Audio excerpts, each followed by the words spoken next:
ప్రస్తుతం ప్రపంచం ఎదుర్కొంటున్న వాతావరణ మార్పులు, పట్టణీకరణ, కాలుష్యం, కర్బన ఉద్గారాల పెరుగుదల వంటి ఎన్నో సమస్యలకు పర్యావరణ హిత నిర్మాణాలు పరిష్కారం చూపుతాయని తెలంగాణ ఐటీ శాఖ మంత్రి శ్రీధర్ బాబు అన్నారు. ఆ దిశగా ప్రభుత్వం ప్రణాళికబద్ధంగా కృషి చేస్తోందని, ఈ ప్రయాణంలో భాగస్వాములు కావాలని సివిల్ ఇంజనీర్లను కోరారు.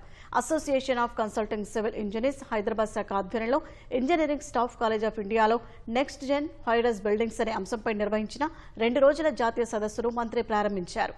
3.5 ఏళ్లలో 5 లక్షల ఇందిరమ్మ ఇళ్లను పంపిణీ చేయాలన్నదే తమ ప్రభుత్వ లక్ష్యమని శ్రీధర్ బాబు తెలిపారు. ఇందుకోసం సివిల్ ఇంజనీర్లు సాంకేతిక సాయం అందించాలని కోరారు. హైదరాబాద్ సంబంధించి రేపు రాబోయే కాలంలో కూడా మరి గౌరవ ముఖ్యమంత్రి గారు ఈరోజు రేవంత్ రెడ్డి గారు మూసీ నది ప్రక్షాళనకు సంబంధించి అదేవిధంగా కొత్త సిటీ నిర్మాణం, ఫ్యూచర్ సిటీ నిర్మాణమే కానీ దాంతో పాటు మేము ఈరోజు 5 లక్షల మందికి మరి ప్రత్యేకించి ఇల్లు లేని నిరుపేదకి ఇల్లు కట్టియాలనే ఆలోచన చేస్తూ ఉన్నాం. మా ప్రభుత్వ ఆలోచనకి 2 బెడ్రూమ్ల ఇళ్ల నిర్మాణం కార్యక్రమం మరి వారికి ఉన్న నిర్మాణం చేస్తూ ఉన్నాం కనుక వారికి ఉన్న ఆలోచనలు కూడా మాకు ఇవ్వమని వారిని కోరటం జరిగింది.